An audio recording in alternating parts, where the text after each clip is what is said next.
10절에서 21절까지 말씀입니다. 신약성경 236면 사도행전 27장 10절에서 21절까지 말씀입니다. 한 절씩 교독하시겠습니다. 말하되 여러분이여 내가 보니 이번 항해가 하물과 배만 아니라 우리 생명에도 타격과 많은 손해를 끼치리라 하되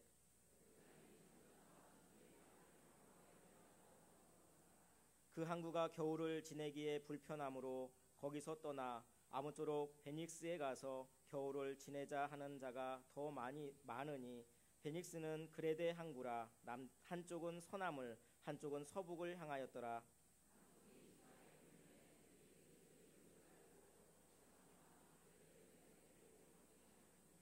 얼마 안 되어 섬 가운데로부터 유라굴로라는 광풍이 크게 일어나니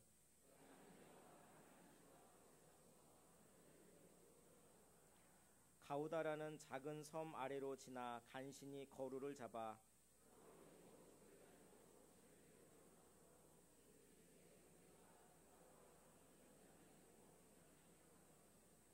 우리가 풍랑으로 심히 애쓰다가 이튿날 사공들이 짐을 바다에 풀어버리고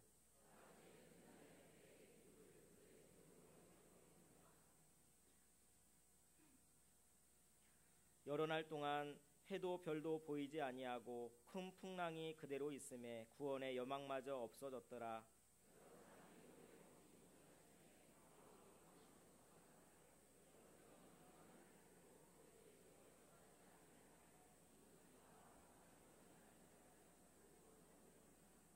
아멘. 이 세상을 망망대해 바다에 비유한다면 인생은 그 바다를 항해하는 이 배와 같다, 항해하는 것과 같다, 그렇게 말할 수 있습니다. 요즘 내비게이션이 있지만 옛날엔 나침반에 의지해서 그렇게 항해를 했고요. 또 그것도 없던 시절에는 북극성이나 뭐 이런 것들을 바라보면서 항해를 했습니다. 오늘 우리 인생을 항해하면서 여러분들은 무엇을 신뢰하고 항해하고 계십니까? 우리 인생길이 늘 평안하면 좋겠는데 우리 항해하는 길에 계속해서 폭풍이 밀어닥칩니다. 경제적인 파도가 오고, 그리고 이 문화적인 세대 갈등의 파도가 오고, 정치적인 파도가 오고, 가정이 무너지는 그런 파도들이 극심하게 우리를 몰아닥치고 있습니다. 그럴 때 우리는 항해하면서 무엇을 신뢰하면서 우리의 항로를 잡아가야 하겠습니까? 첫째, 전문가를 신뢰할 것인가, 말씀을 신뢰할 것인가 하는 것입니다. 바울은 자신을 끌고 가는 백부장 율리오에게 말합니다. 여기 지금 미항에 우리가 정착했으니까 가지 맙시다. 여기서 겨울을 납시다. 그렇게 얘기를 합니다. 10절 말씀해 보니까 만약에 지금 떠나면 이 항해가 화물과 배만 손해를 끼치는 것이 아니라 우리 생명에도 타격이 많은 손해가 끼쳐질 것이라고 말합니다. 그런데 율리오가 백부장이 바울의 말을 듣습니까? 안 듣습니까? 안 듣습니다. 11절 같이 읽어볼까요? 시작. 백부장이 선장과 선주의 말을 바울의 말을 믿는 게 아니라 선장과 선주의 말을 신뢰했다는 거예요. 물론 이해는 갑니다. 항해하는 데 있어서는 아무래도 선장이나 선주가 전문가라고 할 수 있겠죠. 전문가 말을 따를 수 있어요. 그런데 우리가 또 하나 알아야 할 것이 있습니다. 그것은 바울은 그냥 평범한 사람이 아니었습니다. 하나님이 함께하는 사람이었습니다. 바울이 지금 하는 말은 자기 개인이 아무렇게나 한 말이 아니라 하나님께 받은 말씀을 전해주는 겁니다. 그래서 여기 출항을 반대하고 미항에서 겨울을 나자 그렇게 하는 말은 이게 하나님의 지시였습니다. 그런데 백부장과 배 안에 있는 사람들은 바울의 말보다 선장과 선주의 말을 더 신뢰했습니다. 하나님의 말씀을 무시했습니다. 결국 어떻게 됩니까? 광풍을 만납니다. 모두가 죽을 뻔한 그런 엄청난 시련을 겪게 됩니다. 여러분, 여기서 우리가 알 수 있는 것이 무엇입니까? 전문가의 잘못된 조언을 받다가는 우리 인생이 무너진다는 거예요. 그러니까 전문가 얘기가 맞는 게 많지만 전문가 말이라고 다 맞는 건 아니라는 거예요. 왜 그렇지 않습니까? 옛날에 우리가 뭐 사회적으로 이 주식 열풍이 불어가지고 너도 나도 주식을 그랬다가 깡통계좌가 되는 경우들을 많이 보지 않았습니까? 자기 멋대로 하는 건 아닌데 주식 전문가가 시키는 말대로 했고요. 그리고 이 투자 신탁 회사 그거 전문적으로 하는 사람들 말을 듣고 했는데 그만이 됩니다. 부동산 전문가가 막 하려는 대로 땅도 사고 집도 사고 그랬는데 이 거품이 빠지면서 엄청난 손해본 분들이 한두 분이 아니지 않습니까? 또요, 한때 광풍처럼 이 유행이 되었던 펀드라는 게 있어요. 그래가지고 펀드 매니저가 이런 펀드 좋고 이런 펀드 좋고 이런 펀드 방송에 나와서도 말을 하고요, 개인적으로도 하고.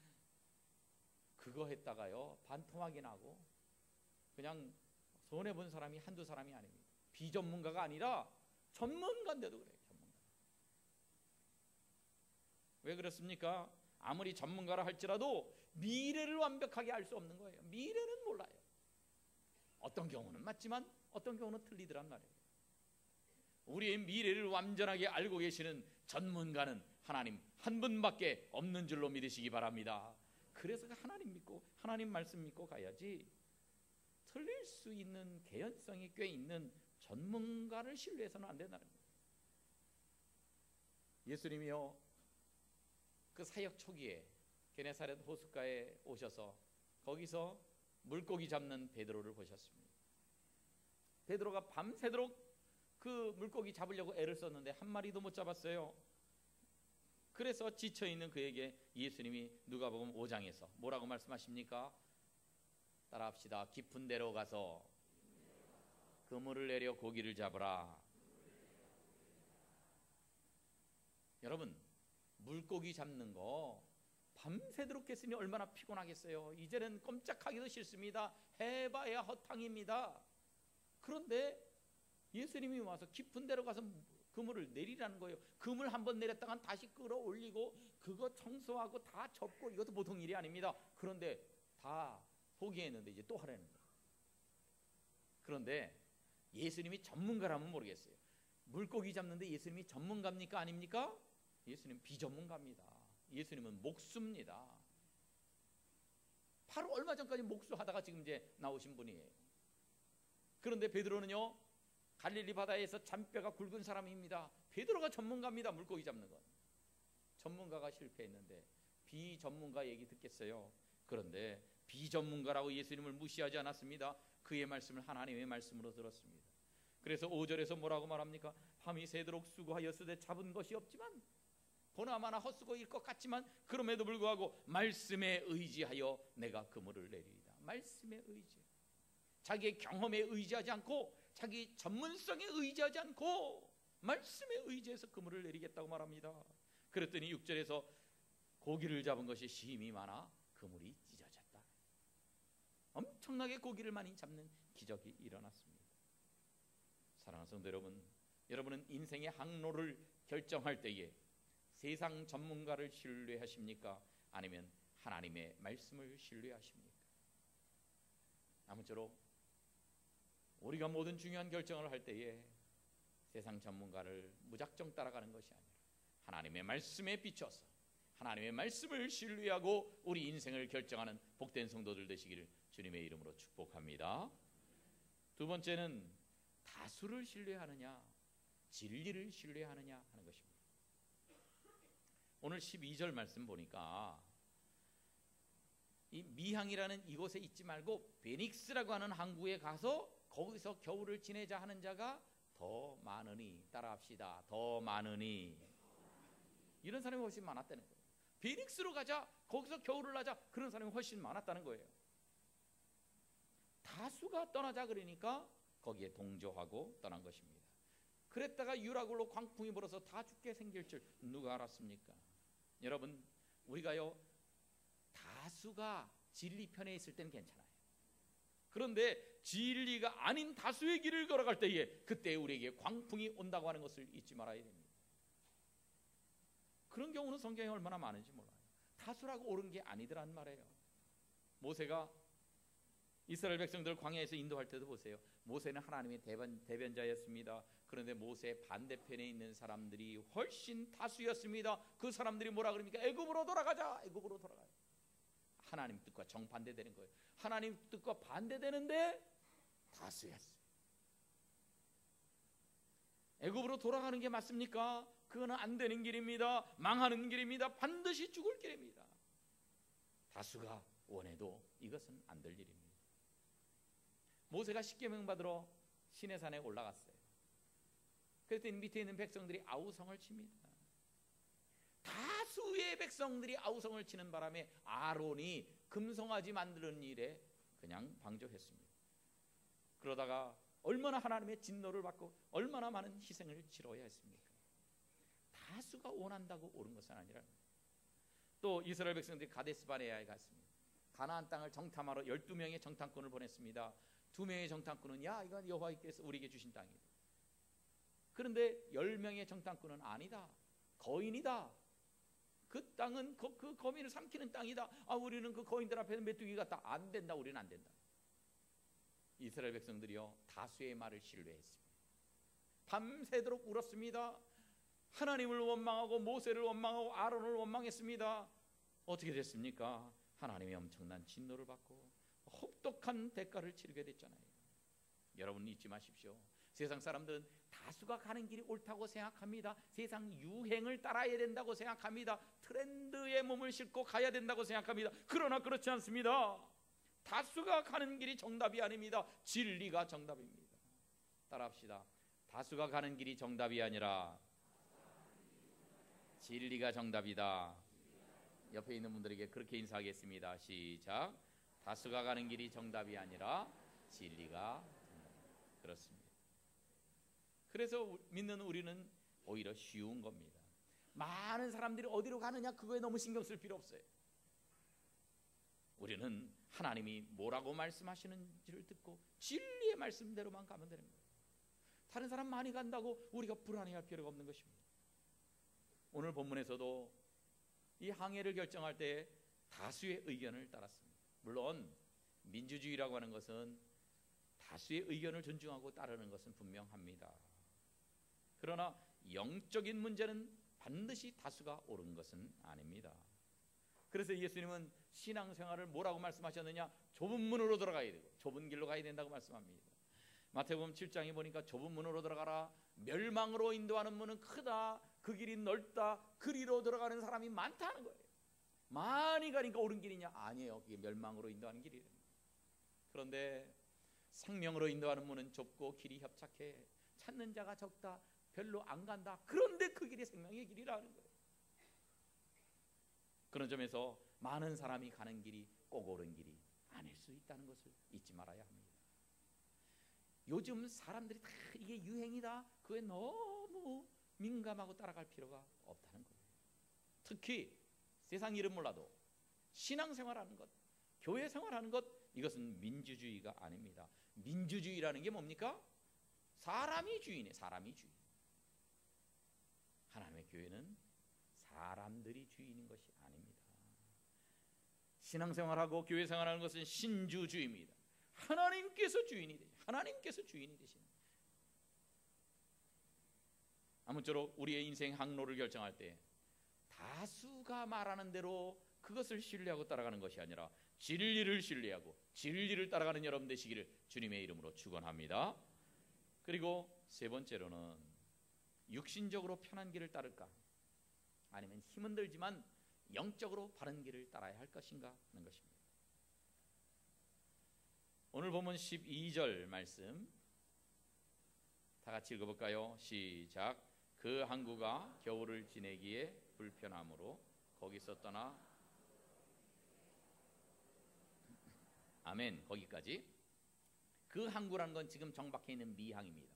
이 항구가 겨울을 지내기에 편했어요? 불편했어요? 불편하다는 거예요. 그러니까 베닉스로 가자는 거예요. 이 미항이 왜 불편했느냐? 미항은 항구가 작았어요. 그러다 보니까 여러 가지 편의시설들이 부족했습니다. 위락시설이 없었어요. 즐길 거리가 없는 거예요. 뭐 요즘식으로 말하면 음식점도 많고 술집도 많고 나이트클럽도 있고 뭐 또 무슨 뭐 노래방도 있고 또 뭐 하여튼 즐길 게 많아야 되는데 미항은 그게 없어요. 그러니 하루 이틀도 아니고 겨울 내내 거기서 있어야 되니 얼마나 지겹겠냐, 얼마나 재미없겠느냐. 베닉스 가면 많다 이거. 베닉스 거기는 큰 항구고 거기는 번화한 항구니까 거기 가면 즐길 거리가 많아. 겨울 내내 우리 즐기면서 지낼 수 있는데 여기서 어떻게 지내? 조금 위험해도 가자. 여러분, 편한 것을 찾다가 즐길 것을 찾다가 풍랑을 자초하는 경우가 너무나 많습니다. 믿음의 삶에도 마찬가지예요. 어떻게 보면 교회는 베닉스가 아니라 재미없는 미항 같은 곳입니다. 미항처럼 불편한 곳이 될 수도 있습니다. 불신자들에게 전도하다 보면 그 믿지 않는 남자들은 그런 얘기들을 흔히 해요. 교회 무슨 재미로 갑니까? 세상은 재미있는데 교회가 뭐가 재미없어서 못 가요. 예수 믿는 사람들 참 재미없겠어. 예수 믿는 사람들이 뭐 술을 먹나 담배를 피나 뭐 바람을 피나 도박을 하나 뭐 재미없고, 골프를 치러 일요일날 가야 되는데 뭐 꼭 주일날은 지켜야 된다고 뭐 주일날 예배 나와야 된다고 세상에 어떻게 거기 가지고 그렇게 앉아 있습니까? 재미없어. 나는 세상에 즐길 거리만 그리로 가야 돼. 그래서요, 많은 사람들은 지금도 즐길 거리가 있는 베닉스를 찾고 있습니다. 육체의 즐길 곳을 찾아서 헤맵니다. 어디 더 재미없는 거 없나? 어디 더 새로운 재미가 있는 것 없나? 그러다가 유라글로 같은 광풍을 만나서 한순간에 훅 가버려요. 보십시오. 재미없는 것 같아도 하나님의 교회가 우리 영혼의 안식처이고 몸이 건조해 보일지라도 우리 영혼을 구원할 길은 십자가 그늘밖에 없는 줄로 믿으시길 바랍니다. 신앙생활은 신앙생활은 편한 것이 아닙니다.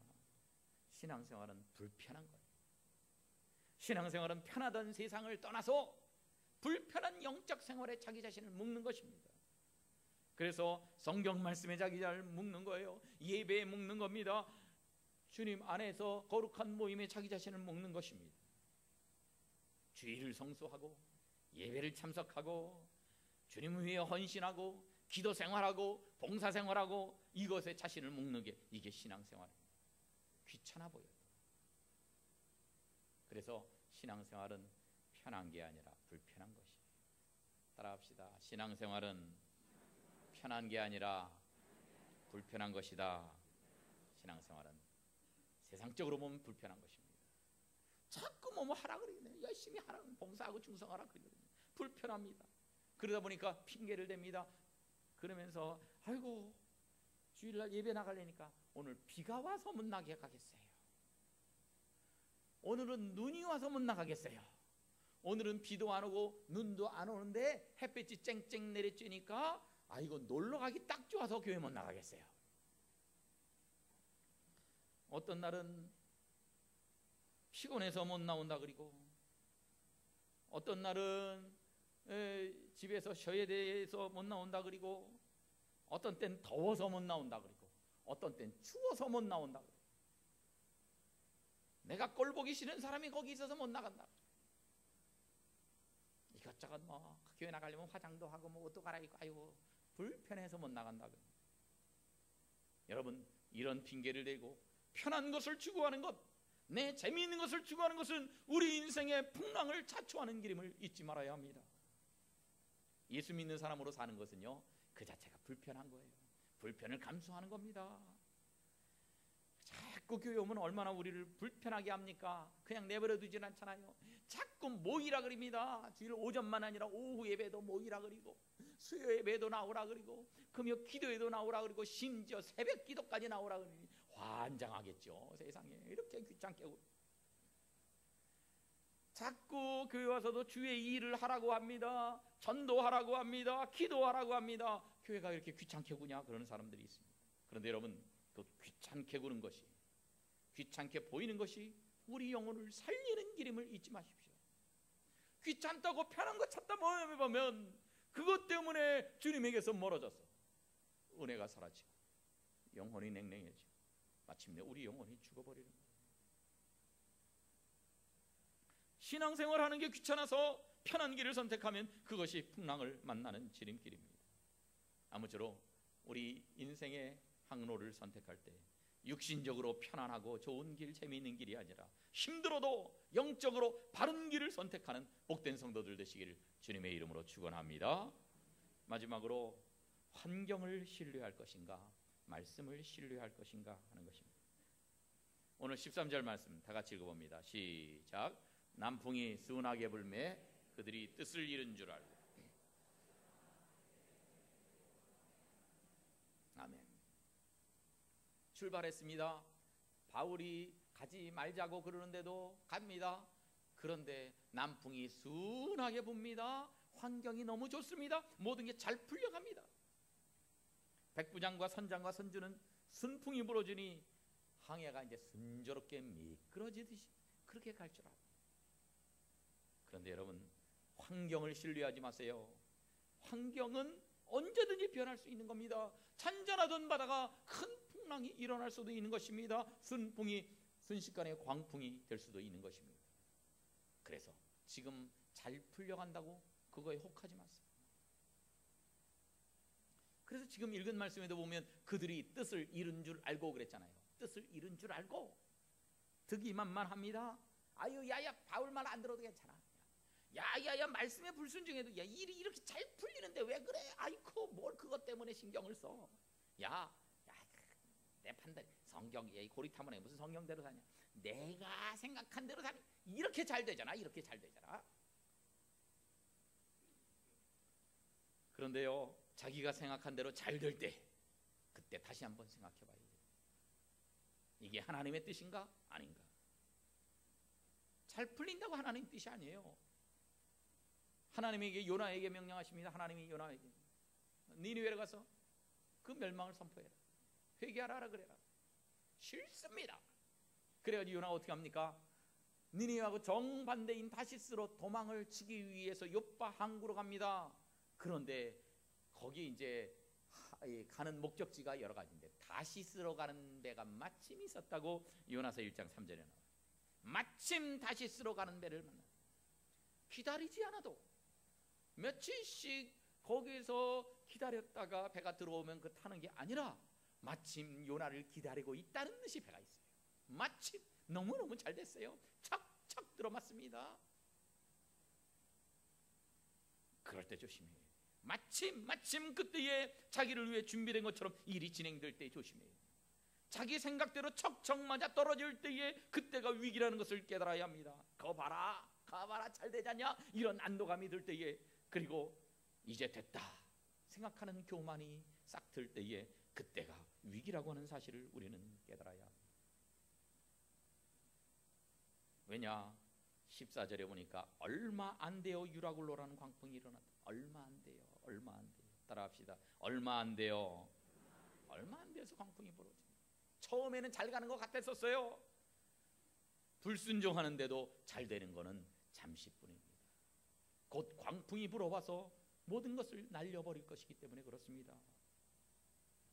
여러분 이런 말이 있어요. Beginner's luck이라는 말이 있어요. 이제 초보자가 잘 되는 거예요. 초보자가 잘 돼요. 왜 낚시를 가면 낚시를 꽤 한 경력이 있는 사람은 한 마리도 못 잡았는데 낚시에 낙자도 몰라요. 처음 갔어요. 낚싯대도 빌렸어요. 미끼도 낄 줄 몰라서 딴 사람이 끼워줬어요. 그런데 월척이 잡히는 거예요. 그 사람 실력입니까? 어쩌다 얻어 걸린 거예요. 이걸 초보자의 행운이라는 거예요. 볼링장에 가면 볼링장에 가서 20게임 30게임을 치면 실력이 그대로 드러납니다. 그런데 딱 처음 갔어요. 딱 한 판만 칩니다. 그럴 때는요 어떻게 될지 몰라요. 잘 못 치는 사람이 어떻게 공을 굴렸는데 재수 좋게 굴러가가지고 스트라이크 나요. 어떤 땐 볼링공을 탁 던졌는데 개골창으로 굴러가요. 그러다가 그 끝에 핀 하나가 그 개골창에 있는 거 맞고 톡 튀어 올라가지고 그래가지고 막 전부 다 쓰러뜨리는 그런 경우도 있습니다. 이런 것들 실력이라고 그러지 않죠. 초보자의 행운일 뿐입니다. 그거 믿고 나는 계속 잘 될 거야 내기하자 그랬다가 망하는 거예요. 바로 도박하는 경우도 그렇습니다. 왜 도박을 하는데 초장부터 계속 이러면은 그 사람 안 합니다. 그런데 도박을 하는데 땄다 그러면 그거 진짜 위험한 겁니다. 그 사람 도박의 맛을 들이거든요. 그 도박하다가 딴 그 맛이 그 뇌에서 기억이 되면요 그거 극복하기 어려워요. 그래서요 이 도박하는 사람들이요 전문 도박꾼들은 상대가 초짜다 그러면은 무조건 따지 않습니다. 잃어줍니다. 일부러 잃어줘. 일부러. 그럼 그 사람이 기분 좋거든요. 땄다 잃었다 땄다 잃었다 하면 이러는 겁니다. 그러면 그 다음에 돈 더 많이 싸들고 옵니다. 그럼 그때부터 이제 그것도 한꺼번에 다 집어삼키는 게 아니라 그것도 땄다 잃었다가 조금 잃어줬다 많이 따고 조금 잃어줬다 많이 따고 전문 도박꾼이 그렇게 가면서 그걸 다 홀라당 먹었어요. 그래도 계속 이런 게 아니라 땄다 잃었다 그러니까 내가 어쩌다 행운 올지 몰라. 그래가지고 또 집까지 팔아가지고 옵니다. 그러다 패가 망신합니다. 처음에 초보 때에 돈 따는 거 그거 행운이 아닙니다. 그게 멸망하는 길입니다. 아이고 내가 도박 초보인데도 얘 잘 돼간다. 그거 믿고 난 이 길을 계속 갈 거야. 야, 난 이거 계속 고할 거야. 고고싱 이랬다가 큰일 나는 거예요. 마귀는요 우리를 넘어뜨리려고 할 때에 그때에 자꾸 미끼를 던져줍니다. 하나님이 원하시는 길이 아닌 엉뚱한 길을 가고 있는데도 잘 되게 해줍니다. 오늘 본문처럼 순풍이 붑니다. 남풍이 순하게 불매 그들이 득이한 줄 알고. 여러분 거기에 속으면 안 되는 겁니다. 그랬다가 멸망하는 겁니다. 말씀에 반대되는 것에 그 길을 갈 때 그게 형통하다 잠시 형통하다고 해서 그 길을 선택하면 안 돼요. 나는 가리라 이 길을 가리라 지금 잘 돼가니까 형통해 보이니까 이 길을 가리라 그랬다가는 완전한 멸망의 길 낭떠러지로 가서 떨어지는 거예요. 우리는 환경을 보고 환경이 잘 돼간다고 환경을 선택하고 신뢰해서는 안 됩니다. 환경은 변하는 것입니다. 당연히 하나님의 말씀을 신뢰해야 하는 것입니다. 다음 그림에 나오는 이 배가 유명한 배죠? 무슨 배예요? 타이타닉호예요. 엄청난 아주 큰 배, 튼튼하게 만들었습니다. 그런데 빙산에 부딪혔는데도 사람들이 맹신합니다. 어떻게 맹신합니까? 전문가들이 나서 이건 튼튼하게 설계했으니까 절대 침몰하지 않을 거다. 전문가들이 그러는데도 침몰하잖아요. 사람들이 다 그 말을 믿습니다. 배 안에 있는 대다수의 사람들이 문제없다고 생각을 했습니다. 그러면 다수결에 의해서 침몰하지 말아야 될 거 아니에요. 그런데 다수가 주장해도 침몰합니다. 그 배가 떠날 때도요 환경이 얼마나 좋았는지 모릅니다. 하늘이 푸르릅니다. 바람 한 점 없습니다. 항구 전체가 축제 분위기입니다. 더없이 항해하기 좋은 환경이었습니다. 그런데도 그 환경 괜찮은 줄 알고 출발했는데 이렇게 침몰하고 말았습니다. 여러분 반드시 기억하십시오. 많은 사람들이 믿고 있는 전문가 그리고 많은 사람들이 주장하는 이 다수결 그리고 우리에게 편리하고 재미있는 환경 그리고 모든 일이 잘 풀려가는 길이다 생각되는 그런 환경을 믿어봐야 하나님 말씀 앞에 한 방이면 다 날아가게 되어 있습니다. 그래서 어떻게 됩니까? 말씀을 붙들어야 합니다. 예수님이 마태복음 7장에서 그렇게 말씀하십니다. 누구든지 집을 지을 때는 나의 이 말을 듣고 행하는 자처럼 그 집을 반석 위에 지어야 됩니다. 반석 위에. 주님 말씀대로 듣고 지키면 반석 위에다 집을 짓는 사람 같아서 바람이 불고 창수가 나도 까딱없다. 그런데 26절 나의 이 말을 듣고 행하지 아니한 자는 어떻게 한다는 거예요? 그 집을 모래 위에 지은 어리석은 사람 같다. 당장은 괜찮습니다. 모래 위에 집을 지어도 별 문제가 뭐가 있어요. 그런데 어려움이 찾아올 때 바람이 불고요 비가 내리고 창수가 나고 그 집에 파도가 부딪힐 때에 무너지는데 그 무너짐이 심하다고 주님 말씀하십니다. 이는 우리 인생의 기반을 어디에다 둘 것이냐 하는 결단을 촉구하는 말씀입니다. 모래 같은 세상의 이 좋은 환경에다가 우리가 우리 인생의 터를 기초를 둘 것인가? 아니면 영원히 변치 않는 반석과 같은 하나님의 말씀 위에 우리 인생의 기초를 두고 우리 인생의 집을 지어갈 것인가 하는 것입니다. 여러분, 부디 하나님 말씀 위에 기초를 두시기 바랍니다. 말씀 위에 쌓지 않으면 아무리 많이 쌓아도 화려하게 쌓아도 다 무너져 버릴 것이기 때문에 그렇습니다. 사랑하는 성도 여러분, 요즘 여러분에게 삶의 슬럼프가 찾아왔습니까? 그럴 때 이 삶의 슬럼프로부터 어떻게 벗어나야 됩니까? 모든 문제는 예배로부터 풀어야 합니다. 따라합시다. 모든 문제는 예배로부터 풀어야 합니다. 그렇습니다. 예배로부터 풀어야 합니다. 하나님 앞에 신령과 진정으로 마음을 다해서 주님 기뻐하는 마음으로 그렇게 예배드리는 일에 몰두할 때에, 그때에 주님께서는 이 문제들을 풀어가십니다. 슬럼프에 빠졌던 우리 영혼을 다시 일으키시는 겁니다. 우리가 더 약하고 싶습니까? 새벽 기도부터 풀어야 합니다. 우리가 세상으로 향하는 우리의 발걸음보다 주님께 가는 발걸음들이 많아지고, 우리가 세상을 신뢰하는 것보다 주님을 신뢰하고 기도하기 시작하면 문제가 그때부터 해결되기 시작하는 것입니다. 이제 오늘 주일 지나면 우리는 세상에서 또 한 주의 항해를 해야 합니다. 그럴 때 세상 사람들의 이론보다, 세상 많은 사람들이 추구하는 것보다 하나님의 말씀을 더 신뢰하고 이 말씀의 터 위에 굳게 서서 결국은 주님께서 주시는 놀라운 승리를 쟁취하고 하나님이 주시는 큰 복을 받아 누리는 복된 성도들 되시기를 주님의 이름으로 축원합니다.